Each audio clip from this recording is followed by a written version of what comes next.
Waalaikumsalam warahmatullahi wabarakatuh. Alhamdulillahirabbil alamin wassalatu wassalamu ala asyrafil anbiya'i wal mursalin wa ala alihi wa sahbihi rasulillahi ajma'in.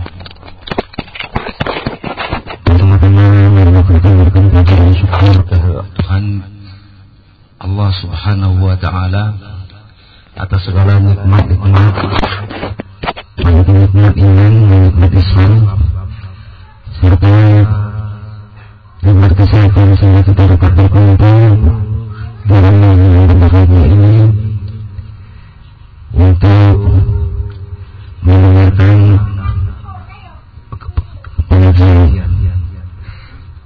Selanjutnya salawat dan salam kita sampaikan kepada junjungan kita Nabi besar Muhammad sallallahu alaihi wasallam, khatamun nabiyyin, penerima berita gembira. Demikian pada malam ini seperti sudah kita lihat telah hadir yang merupakan beliau Haji Al-Mas'ud datang dari Tanjung Pura menjumpai kita para anak-anak beliau yang mungkin kesempatan ini sangat-sangat jarang kita jumpai dan kita temukan. Maka mari pada kesempatan ini sama-sama kita mendengarkan apa yang akan disampaikan oleh Al-Mukarram. Semoga menjadi bahan-bahan setidak-tidaknya menjadi petunjuk bagi kita semua. Kiranya untuk tidak memperpanjang waktu kami serahkan kepada Tuan Guru, kepada beliau kami persilakan.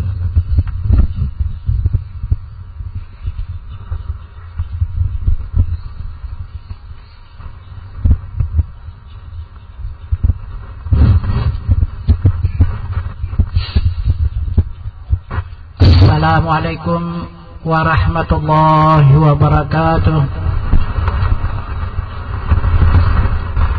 Bismillahirrahmanirrahim. Bismillahirrahmanirrahim. Alhamdulillahilladzi arsalahu bil huda wa dinil haqq liyuzhirahu 'alad din kulli wa kafa billahi shahida. Ashhadu an la ilaha illallah wahdahu la syarika lah wa ashhadu anna Muhammadan abduhu wa rasuluh la nabiyya ba'dah, amma ba'du. Pertama-tama yang saya hormati ahli bait sekeluarga, dan yang saya hormati para pemuka agama, dan yang saya hormati para jamaah pengajian fardu ain, dan yang saya hormati para pengajian-pengajian lainnya yang telah berhadir di majlis ini, dan yang saya hormati para bapak dan para ibu-ibu dan para saudara yang berhadir pada malam hari yang berbahagia ini, dan yang saya muliakan para kaum muslimin dan muslimat. Marilah di dalam kesempatan yang berbahagia ini kita bersama-sama meningkatkan rasa syukur kehadirat Allah Subhanahu wa taala, beserta menyampaikan salawat dan salam atas junjungan kita Nabi besar Muhammad sallallahu alaihi wasallam, dengan rahmat Allah beserta nikmatnya hingga pada saat malam hari yang berbahagia ini. kita dipertemukan Allah di tempat yang berbahagia ini di dalam rangka meningkatkan ilmu dan iman kita kepada Allah Subhanahu wa taala dengan jalan menuntut ilmu yang diperdukan oleh junjungan kita Nabi besar Muhammad sallallahu alaihi wasallam atas tiap-tiap muslim laki-laki atau muslim perempuan yang akil baligh. Hadirin jamaah yang saya muliakan, terlebih dahulu saya akan memperkenalkan perjalanan ilmu yang akan kita tingkatkan untuk menjadi iman ini. Iman itu baru kita nyatakan dengan secara ibadah. Apabila ibadah tanpa ilmu dan iman, ibadah itu hanya seperti mayit yang tidak bernyawa. Jika disertai ilmu dan iman, barulah hidup. Amal ibadah kita itu seperti orang yang berbadan sehat serta bernyawanya suci.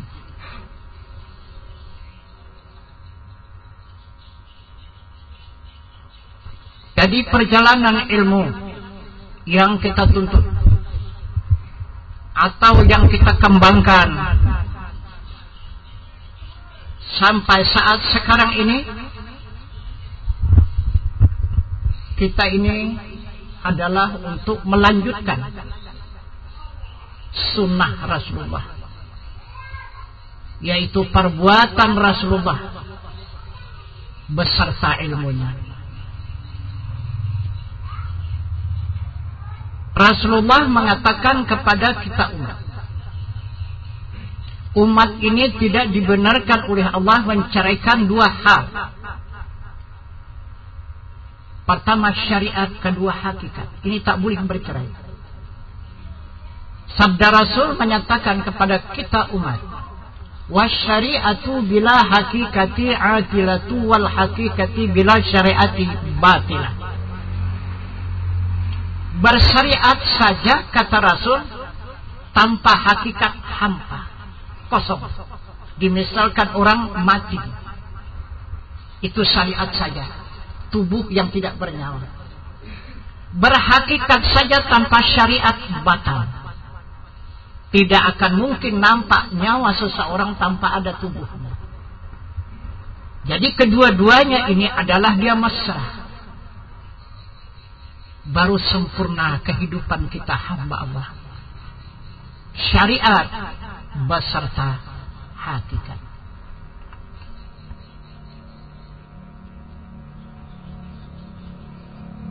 Jadi supaya dapat kita mengetahui dan mengenal, supaya kita tidak bertanya-tanya,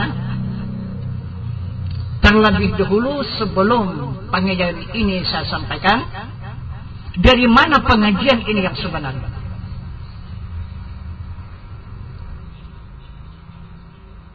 Ini pengajian yang disebut dengan ilmu fardu ain. Ini adalah pelajaran hakikat. Ini ilmu hakikat. Dengan hakikat inilah bisa kita mengenal kepada Allah Subhanahu wa ta'ala. Tanpa hakikat sama sekali kita buta. Kita tidak mengenal kepada Allah Subhanahu wa ta'ala, hanya menyebut Allah atau Tuhan, tapi tidak tahu kita siapa itu Allah, siapa itu Tuhan. Ini yang disebut dengan buta. Apa yang buta? Mata hati kita. Apabila buta mata hati kita, butalah kita di akhirat. Tidak akan dapat kita menikmati alam akhirat itu karena buta. Jadi sekarang ini kita diberikan Allah kesempatan untuk mengobati mata kita yang buta, kalau buta, dan mengobati mata hati kita berpenyakit jika ada penyakit. Maka supaya hati kita itu dapat melihat, apabila yang dikatakan mata hati itu terbuka dapat melihat, disebut dengan ma'rifah.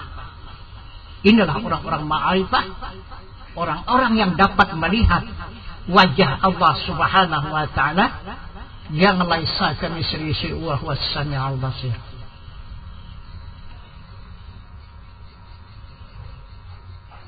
Jadi perjalanan yang pertama, ilmu yang kita sampaikan ini adalah ilmu hakikat. Hakikat ini tidak bercerai dengan syariat dan tarikat dan ma'rifat. Jadi dia 4. Tarikat, hakikat, ma'rifat, dan ma'rifat. Nah, jadi ini bahagian ilmu fardu ain ini adalah untuk mempertunjukkan ilmu hakikat dan ilmu ma'rifat dan ilmu tarikat. Jadi ilmu syariat ini tersendiri. Inilah yang zahir, yang nyata, yang dipakai oleh semua umum hamba Allah. Inilah syariat. Jadi kalau kita hidup di dalam alam syariat semata, sama sekali kita tidak tahu dengan Allah, tak tahu kita dengan Tuhan. Cuma mengerti bahasa kita ini hamba Allah, atau yang dijadikan Allah, atau dijadikan Tuhan. Tapi siapa yang menjadikan kita sama sekali tidak tahu. Itu maka dimisalkan seperti anak yang kecil tidak tahu apa-apa. Itu syariat. Jadi kemudian tiap-tiap ilmu yang berkembang ini dia ada silsilah, dia ada keturunan. Seperti kita, keturunan bangsa Indonesia ini punya terumbu. Kita keturunan dari mana? Silsilah dari mana? Terumbu dari mana? Misalnya kita marga ini dari mana asalnya? Kita suku ini dari mana keturunannya? Tapi keseluruhannya itu bangsa Indonesia. Tapi kita punya terumbu masing-masing. Di dalam agama ini punya silsilah. Jadi keturunan ilmu ini supaya tidak liar. Supaya benar-benar ilmu ini yang sah. Diakui oleh Allah dan Rasul. Dan seluruh hamba Allah.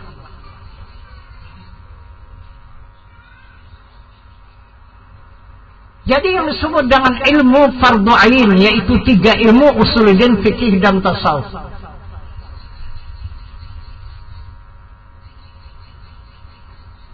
Ini adalah ilmu yang diterima oleh Nabi kita Muhammad sallallahu alaihi wasallam dengan zat Allah Subhanahu wa taala. Langsung. Tidak ada perantaraan, tidak ada silsilah. Malaikat Jibril atau siapa tidak ada. Nabi kita Muhammad SAW langsung menghadap kepada zat Allah Subhanahu wa ta'ala untuk menerima ilmu fardu ain ini. Kemudian Rasulullah tidak menyampaikan kepada sahabat. Sudah diterima oleh Rasulullah, maka disampaikan kepada anaknya yang bernama Siti Fatimah.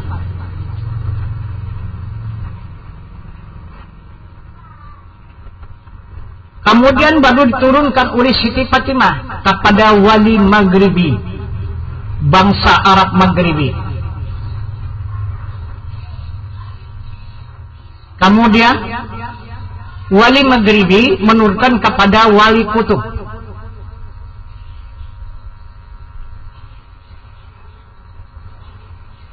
Wali Kutub ini menurunkan kepada Wali Ghaus. Wali Ghaus ini menurunkan kepada Syekh Abdul Qadir Jailani, Sultan Aulia Allah, Masyriq dan Maghrib.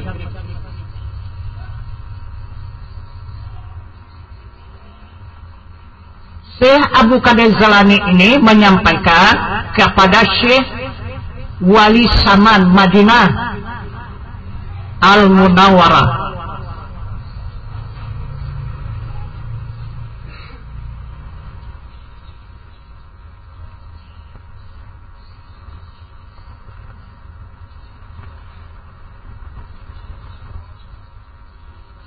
Kemudian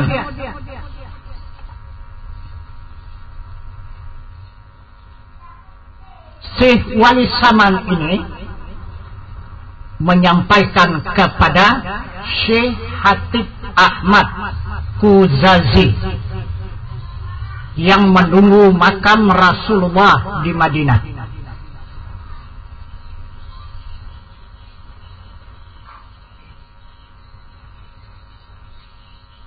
Dan dari Syekh Muhammad Saman inilah berkembang ajaran wali Allah ke seluruh pelosok dunia, yang terbanyak jatuh ke Pulau Jawa.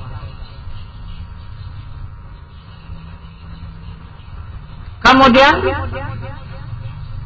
Syekh Hatib Ahmad menyampaikan lagi kepada Syekh Haji Abdul Qadar, Kalimantan Pelajau.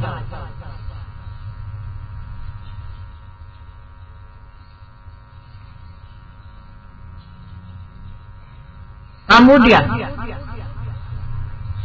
Syekh Haji Abdul Qadar, Kalimantan Pelajau, menyampaikan lagi,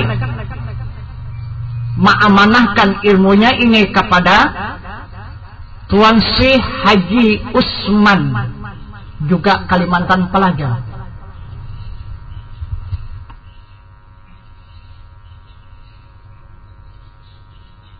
Kemudian Syekh Haji Usman, Kalimantan Pelajau, barulah dia mengamanahkan kepada saya. Sayalah yang terakhir menerima amanah daripada Tuan Syekh Usman. Dimisalkan dunia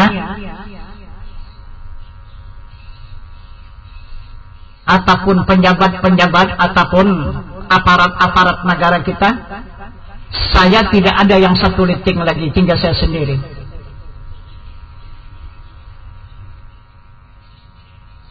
Seperguruan saya yang bernama Syekh Haji Usman, Kalimantan Pelajau, tidak ada murid lagi, tinggal saya sendiri.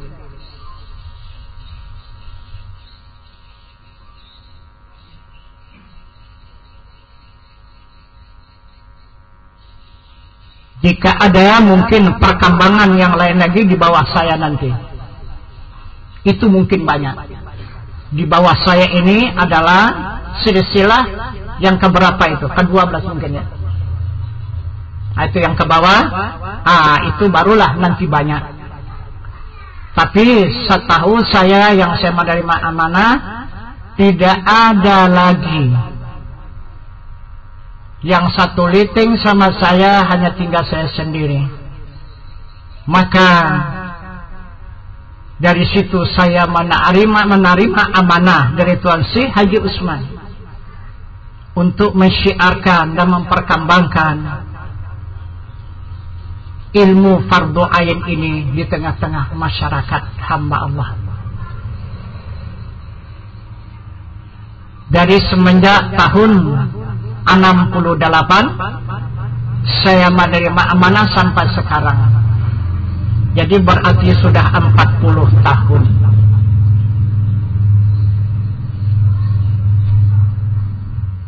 Jadi selama 40 tahun ini saya tidak lagi mengenal pekerjaan dunia ini seperti berdagang, berternak, berburu, berkebun dan sebagainya, sudah tertinggal. Jadi inilah tugas saya semata-mata siang dan malam untuk menyampaikan amanah Allah Subhanahu wa taala melewati silsilah yang ada ini. Sekitar berapa silsilah itu? 11 atau 12? 11 ya? Nah, itulah melewati silsilah itu.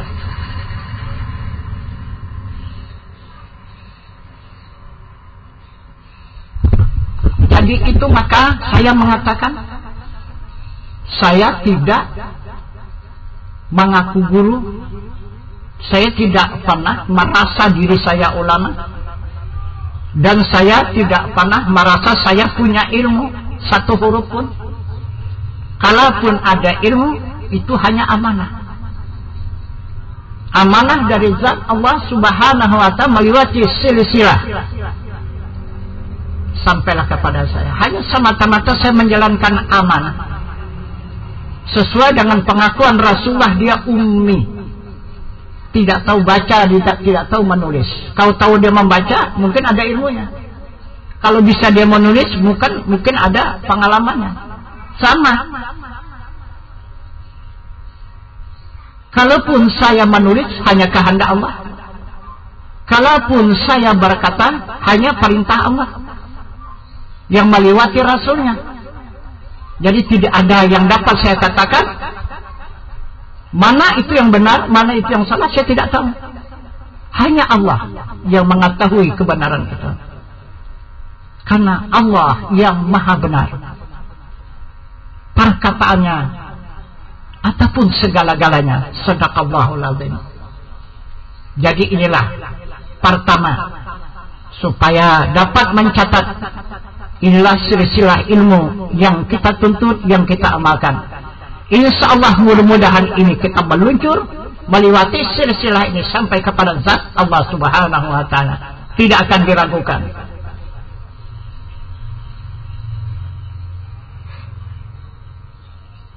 Karena apa yang dikatakan Allah itu maha benar. Yang kedua, saya menerima amanah dari silsilah, dari ilmu tarekat. Ilmu tarekat ini adalah yang diterima oleh Nabi kita Muhammad SAW dengan perantara malaikat Jibril.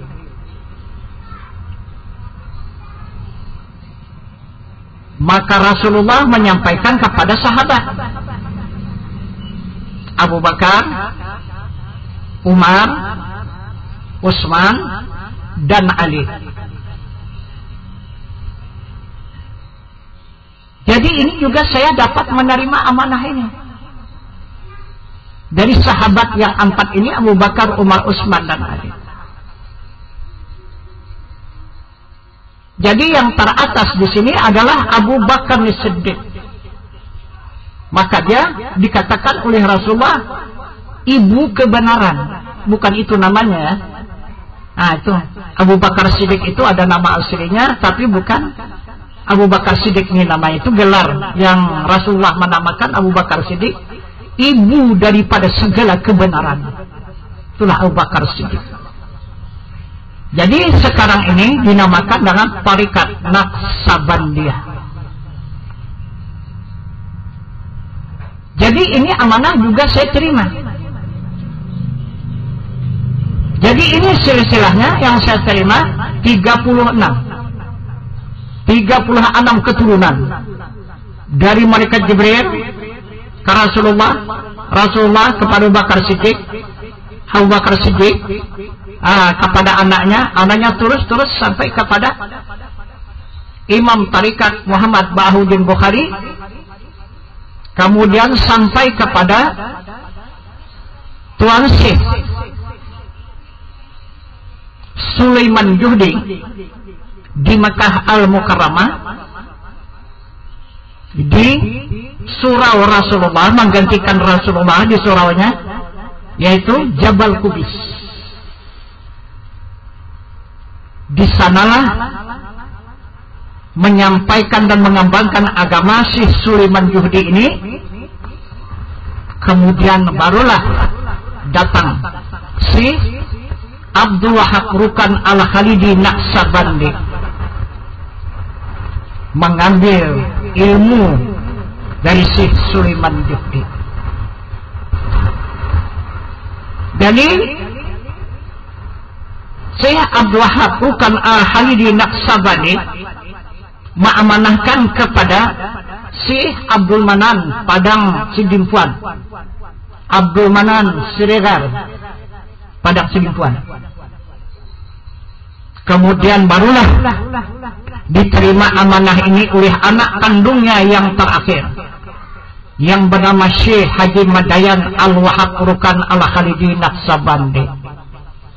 Nah, inilah yang memberikan ijazah, yang memberikan amanah, yang memberikan izin kepada saya untuk mengembangkan agama melewati tarikat Naqsabandiyah. Boleh saya membuat rumah persulukan atau mengembangkan ilmu tarikatnya dan mentawajuhkan dan kemudian mengembangkan ilmu fardu ain di seluruh wawasan Nusantara. Itulah ditandatangani oleh Syekh Madayan Al-Wahab Rukan Al-Khalidi Naqsabandi. Jadi saya ini menerima dua amanah. Amanah di kanan dari Rasulullah, amanah sebelah kiri dari sahabat yang bernama Abu Bakar As-Siddiq. Inilah yang saya sampaikan di tengah-tengah umat, di tengah-tengah hamba Allah. Yang mana dia menjalani tarikat, silakan. Boleh kita sampaikan dari keturunan silsilah yang 36 sampai kepada saya. Tapi sampai kepada malaikat cuma, sampai kepada mereka Jibril, kepada zat Allah tidak sampai. Kalau perjalanan ilmu tarikat, tarikat apa saja tidak sampai kepada zat Allah Subhanahu wa ta'ala. Yang sampai ini fardu ain. Karena fardu ain ini dari Siti Fatimah.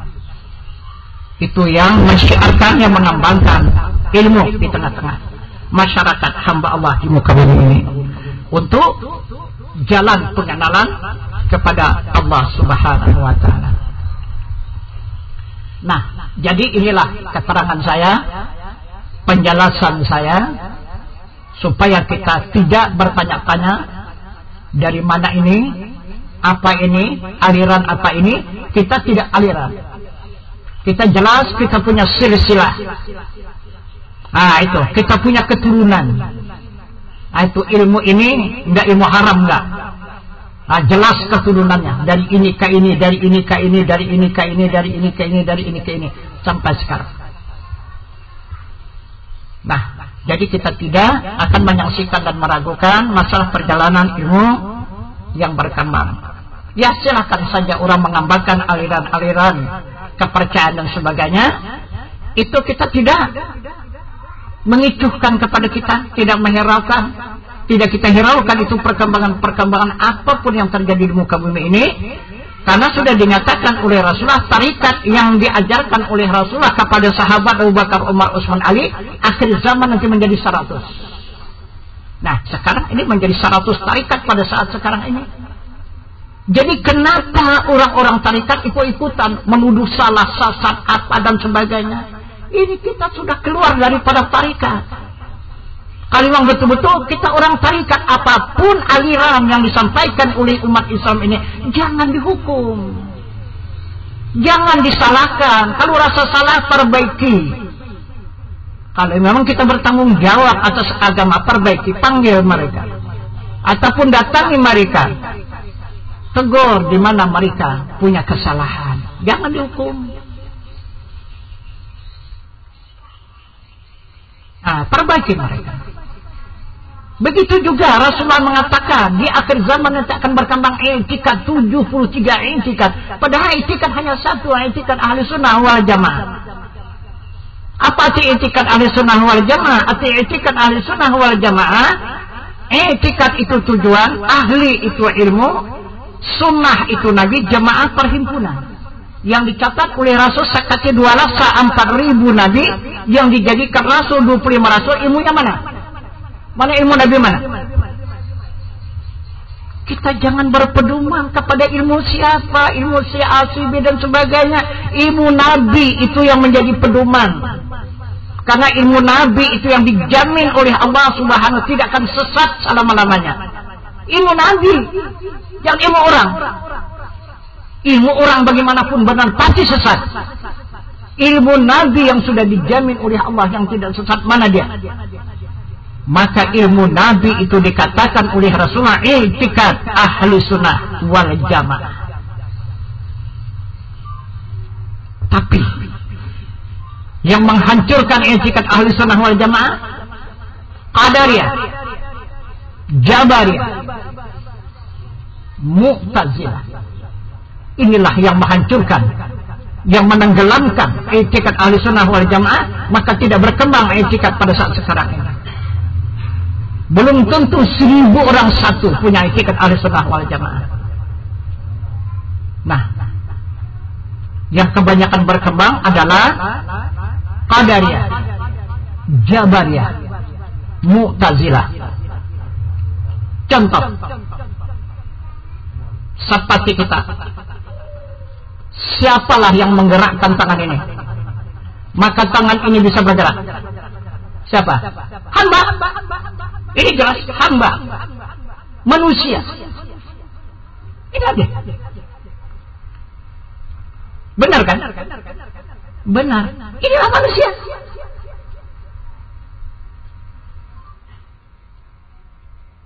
Kalau dibawa kepada ilmu syariat, betul, manusia. Tak bisa dibantah. Mau kemana dibantah siapa? Dibantah apa rupanya? Dikatakan Tuhan lagi salah. Tak Tuhan bertangan begini. Ini ada jarinya. Mustahil Tuhan seperti ini. Karena Tuhan lam yalid walam yulad walam yakul lahu kufuwan ahad. Ini dibantah oleh Al-Quran. Jadi kalau dibawa kepada i'tikad, ini adalah kafir. Hamba berbuat. Di mana kafirnya? Adalah membantah kepada Al-Quran dan hadis. Siapa membantah Al-Quran, membantah Al-Hadis, membantah Allah dan Rasul. Allah mengatakan di dalam ayat suci Al-Quran, selain daripada Allah, la haula wala quwwata. Tidak ada daya dan upaya, lemah, daif, fafa, hina, kecuali illa billah. Kecuali orang yang disertai oleh Allah.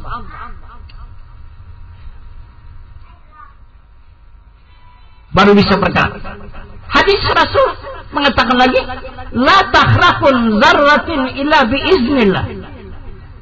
Tidak ada yang bergerak walau sebesar zarah kecuali izin Allah. Nah, jadi orang Qadariyah membantah Al-Quran dan hadis, maka dia kafir. Tuh i'tikadnya. Kemudian yang kedua, siapalah yang melakukan tangan ini maka bisa bergerak? Tuhan.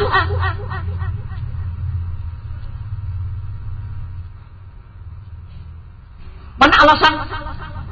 Ini alasan kuat. Huwal awalu, huwal akhiru, huwal zahiru, huwal batin. Allah, dia yang awal, dia yang akhir, dia yang zahir, dia yang batin. Ah, siapa lagi? Selain daripada Tuhan? Coba bantah. Apabila membantah Al-Quran, jika ada yang bergerak selain daripada Tuhan, berarti kita musuh Al-Quran, musuh Tuhan.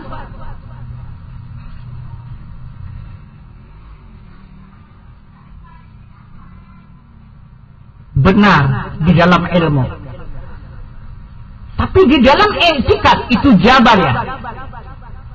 Itu adalah mengaku Tuhan semata-mata. Itu sesat.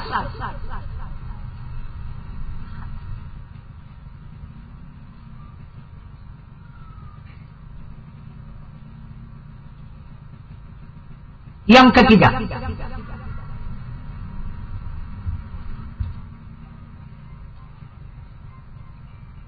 siapa ini yang bergerak pada syariatnya hamba? pada hakikatnya Allah. Nah, ini berfungsi. Mu'tazilah berfungsi hamba dengan Tuhan. Kafir zindik. Nah, kan tidak ada yang benar.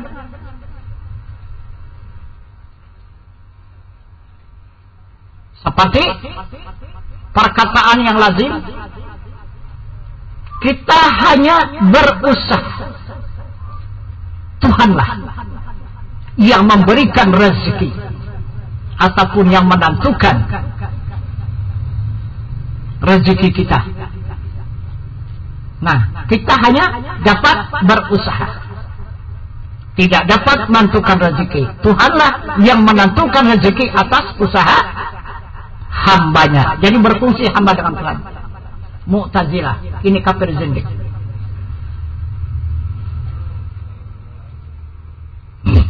Yang dimaksud oleh Rasulullah terlepas daripada yang tiga ini, tidak mengakui karena hamba, tidak terakui karena Tuhan, tidak terakui berfungsi hamba dengan Tuhan. Murni dia adalah itikat ahli sunnah wal jamaah. Apa yang menjadi itikat ahli sunnah wal jamaah? Qadariyah, Jabariyah, Mu'tazilah. Ini sebagai contoh yang diiktibarkan oleh Nabi kita Muhammad sallallahu alaihi wasallam, labanan khalisan saya ghalis saribin. Rasulullah mengiktibarkan seperti air susu yang ada di tubuh manusia. Lemak manis rasanya, putih bersih rupanya, dan halal hukumnya. Apa yang jadi air susu itu najis dan darah. Itu yang menjadi air susu najis dan darah. Kalau tidak ada najis, tidak ada darah, tidak ada air susu. Gabungan antara najis dan darah, maka dia menjadilah air susu putih bersih rupanya, lemak manis rasanya, dan halal hukumnya. Tapi jika sudah sampai kepada itikat ahli sunnah wal jamaah seperti air susu, jangan diolah lagi. Coba air susu diolah kembali, dikeluarkan air susu itu, taruh di kaca yang putih, jemur sebentar saja, coba lihat. Yang putih bersih tadi jadi merah, jadi najis kembali, dan halal dan haram kembali hukumnya. Nah, itu contoh ahli sunnah wal jamaah. Begitulah contoh etikat ahli sunnah wal jamaah, seperti air susu dengan najis, dengan darah. Bagaimana dia perbedaan hamba dengan Tuhan? Itulah perbedaan hamba dengan Tuhan, air susu dengan darah. Darah yang sudah menjadi air susu. Begitulah etikat ahli sunnah wal jamaah.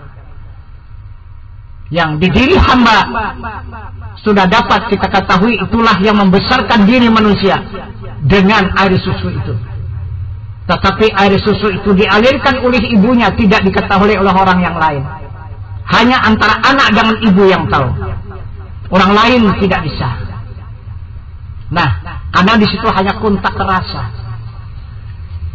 Si anak itu pun lapar, mau air susu, ibu tahu. Dan kemudian sesudah menyusu, anak itu sudah kenyang, anak itu ibu tahu. Tidak ditanya anak itu sudah kenyang, kamu nak? Tidak, tapi ibu sudah tahu bahasa anak itu sudah kenyang. Jadi begitulah contoh teladan etikat ahli sunnah wal jamaah yang diiktibarkan, yang dibesarkan oleh Rasulullah. Nah, itu maka itu adalah tingkatan yang terakhir daripada ilmu yang berkembang. Karena ilmu yang kita kembangkan ini adalah syariat, tarikat, hakikat, dan ma'rifat. Nah, itu. Habis sampai ma'rifat, baru nanti meningkat kepada etikat ahli sunnah wal jamaah. Nah, itu. Jadi 4 inilah yang berkembang lebih dulu: syariat, tarikat, hakikat, dan ma'rifat. Nah, jadi inilah keterangan mengenai silsilah.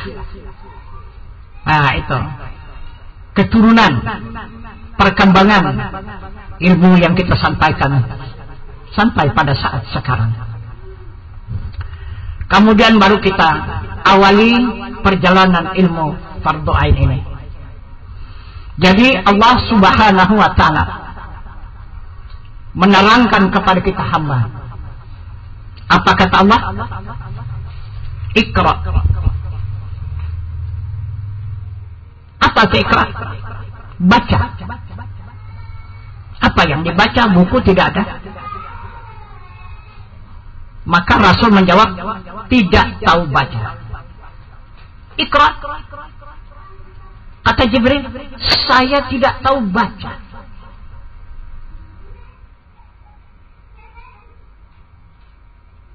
Apa maksudnya Iqra itu?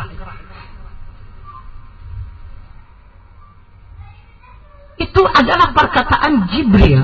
Iqra itu artinya baca. Kalau bahasa kita apa? Kenapa tidak pernah kita tafsirkan bahasa kita? Bahasa Jibril yang kita pakai. Apakah kita orang Jibril? Orang Jibril kita rupanya. Iqra artinya baca. Itu bahasa Jibril. Bahasa kita apa? Apa dibaca itu? Itu maka kita tidak mau paham-paham arti Iqra itu. Jadi kenapa kita sudah melambung tinggi ke atas sana membaca Al-Quran, sedangkan Iqra tidak kita selesaikan? Coba kita lihat kehidupan diri manusia ini.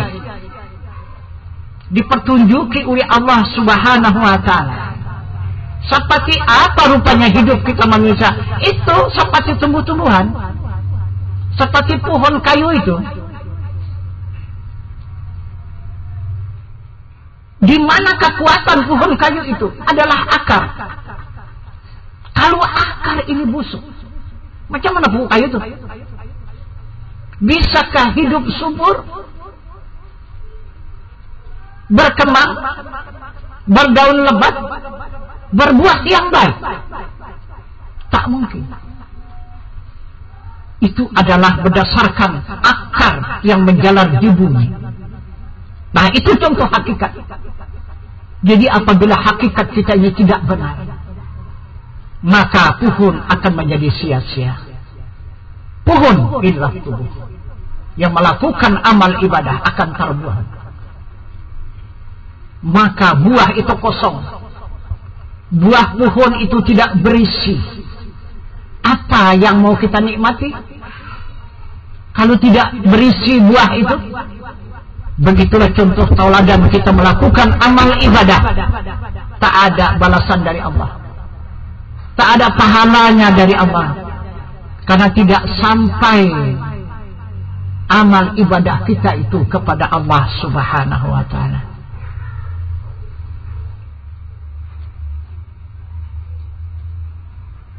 Nah, apa arti Iqra? Iqra itu ketahui. Arti baca itu ketahui. Atau pelajari. Atau kenali. Diketahui, dipelajari, dikenal. Itu arti daripada Iqra. Apa yang diketahui? Apa yang dipelajari? Apa yang dikenali? Bismi rabbikal ladzi khalaq. Dengan nama Allah. Mana nama Allah? Diri manusia yang dijadikannya daripada segumpal darah. Kenapa ini tidak kita pelajari? Kenapa ini tidak kita baca? Diri manusia yang sudah ada, yang kita saksikan, yang kita nikmati, kenapa tidak pernah kita membacanya? Kenapa tidak Iqra? Kenapa? Maka Allah mengingatkan fi anfusikum afala tubsirun.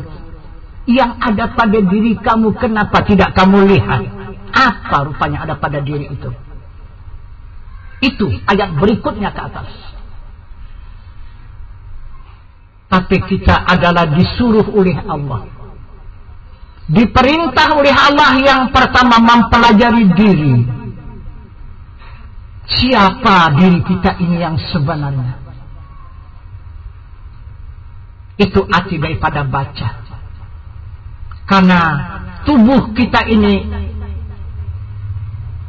terdiri daripada bentuk laki-laki dan perempuan adalah asma Allah yang berisikan pengasih lagi penyayang. Coba lihat, pengasih penyayang dari siapa? Ada dari langit?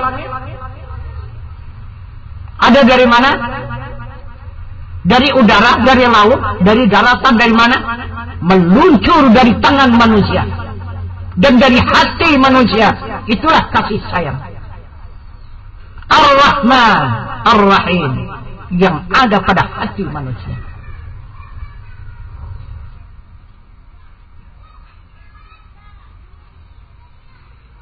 Ini yang dimaksud oleh Allah, supaya hamba itu dapat mengetahui dirinya, mengenal dirinya, otomatis dia akan kenal kepada Tuhannya. Maka sabda Rasulullah mengatakan kepada hamba, man arafa nafsahu faqad arafa rabbahu, man arafa rabbahu fasadal jasad. Siapa-siapa yang mengenal dirinya, saya mengenal akan Tuhannya. Siapa-siapa yang sudah mengenal Tuhannya, maka binasalah dirinya. Ini banyak ustaz-ustaz takut membaca hadis itu karena takut binasa diri. Karena mereka beralasan wajib memelihara diri. Ini Rasul mengatakan binasa diri. Yang tidak paham bahasa Rasul, kenapa maka diputuskan? Kenapa maka dihukumkan? Bertanya, kenapa? Kenapa maka diputuskan? Binasa diri itu wah, gila kita nanti dan sebagainya. Itu maka banyak tuduhan siapa yang menuntut ilmu itu gila. Lihat, yang gila-gila itu orang menuntut ilmu, apa yang tidak berilmu? Karena itu kata-kata yang terbalik. Orang gila itu tidak berakal, tidak berakal, tidak berilmu, itu baru bisa gila. Orang yang menuntut ilmu bertambah akal, bertambah ilmu, bertambah akal, bertambah ilmu, bertambah akal, bertambah ilmu, bisa gila. Wah, ini yang sudah perkataan mustahil yang disiarkan, yang dikembangkan di tengah-tengah umat. Jadi umat-umat yang tidak mengetahui ya pula, nggak usah lagi nyegani aja, udahlah, usah nuntut-nuntut ilmu. Maka sudah jelas Rasulullah dibantah oleh umat itu, dihinakan oleh umat, disia-siakan perkataan Rasul itu oleh umat. Sedangkan Rasul tidak saja dia berteriak mengatakan hadisnya untuk mengingatkan kepada umatnya, bahkan lebih daripada berteriak, menjerit Rasul itu memperingatkan kepada umat. Tetapi namun umat tidak mau mendengarkan kata Rasulnya. Apa kata Rasul? Man arada dunya fa'alihi bil ilmi wa man abadal akhirah fa'alihi bil ilmi. Man aradat huma fa'alihi bil ilmi. Jika kamu menginginkan kesenangan di dunia dengan ilmu, jika kamu menginginkan kesenangan di akhirat dengan ilmu, dan jika kamu menginginkan kedua-duanya, senang di dunia dan di akhirat dengan ilmu, itu kata Rasulullah. Kenapa ini tidak didengar oleh umat lagi? Kenapa sekarang umat sesuka hati melakukan ibadah asal dilakukan, tidak mengikuti petunjuk Allah, petunjuk Rasul? Apa yang ditunjuk oleh Allah, apa yang dikerjakan oleh Rasul, tidak diikut lagi.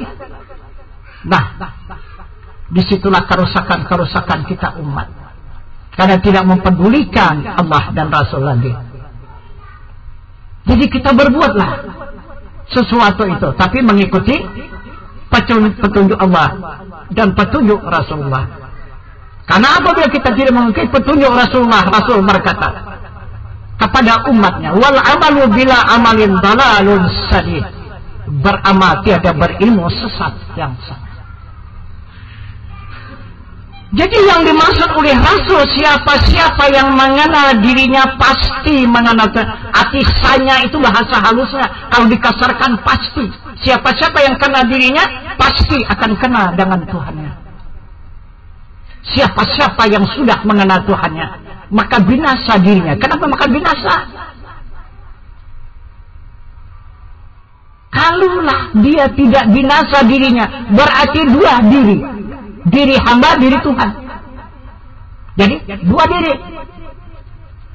Sedangkan kelima sudah mengatakan yang tercatat di dalam ayat suci Al-Quran, la mawjudun illallah.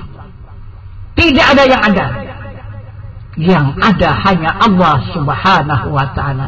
Jika hamba itu merasa ada, maka itulah musuh Allah. Itulah imbangnya Allah. Maka Rasul menyatakan di dalam hadis Rasulullah yang berbunyi, wujuduka zambun lakiasa lahu li ghairi, bermula wujudmu itu dosa, tiada kias baginya dan bagi lainnya. Coba ditilahkan, dikiaskan kemana saja. Tiap mengakui ada, merasa ada diri, pasti dosa, kata Rasul.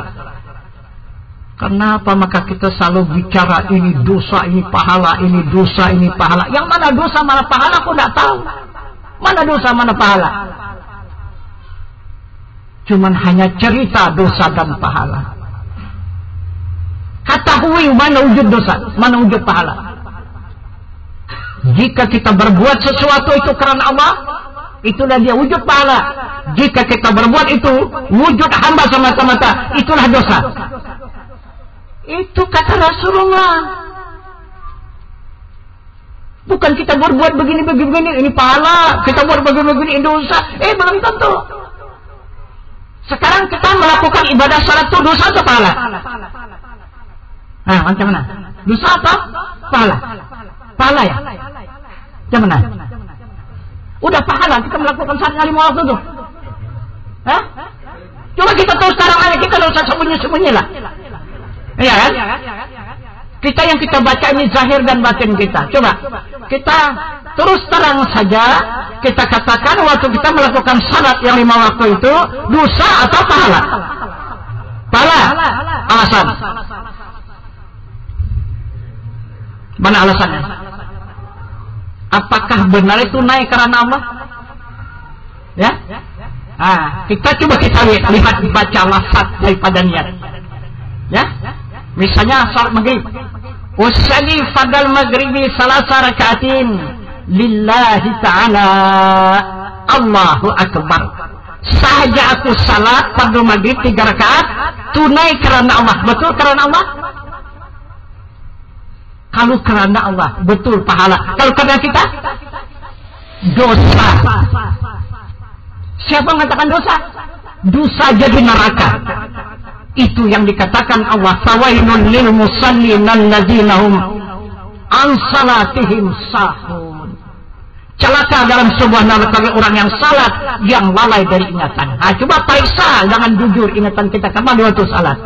Dari takbir sampai salam kemana ingatan. Maka apa yang kita ingat di dalam salat itulah Tuhan kamu, kata Allah. Apa yang kamu ingat di dalam salat itu, itulah Tuhan kamu, bukan aku, kata Allah. Tetapi kalau kamu salat mengingat jatuh diriku, itu betul kau salat. Kita baru berpahala. Kalau ingat diriku, itu kata Tuhan kan? Macam mana? Fa'budni, sembah aku, wa aqimis salata li zikri, tegakkan salat, ingat aku. Kalau ingat pekerjaan, ingat harta benda, ingat keluarga, ingat jalan tetangga, macam mana? Mana? Dosa atau? Kan jadi dosa jadinya. Kalau sudah dosa jangan kita apa-apa lagi.